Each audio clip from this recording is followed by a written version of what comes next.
chances are you're into science. And if you're into science, you probably know what an atom is. Atoms make up everything.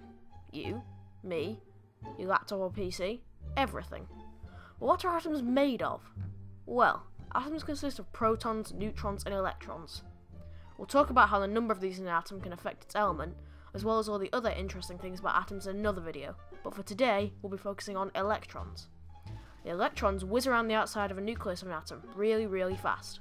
They're also negatively charged, with a relative charge of -1 compared to neutrons. Electrons give the atom its overall size. This fact also technically makes you 99.9% nothing, but that's for another video.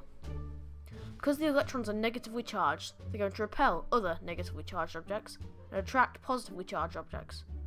But if every atom has electrons whizzing around the outside, doesn't that mean they repel each other? Yes, it certainly does. The electrons whizzing around the outside of every atom in your body are repelling each other, stopping your atoms from actually touching. Therefore, you have never touched anything. Nothing. Press your hands together. Your hands are not actually touching, as the electrons whizzing around the atoms in each of your hands are repelling each other away. So there is an atomic gap in between your hands. So, if you ever punch your friend, you can say that you never touched them. Technically, you're completely right. I wouldn't rely on it though, nor am I promoting violence. Well, technically there can be no violence if nothing ever touches. You might be asking yourself, if nothing ever touches, how come we can feel stuff?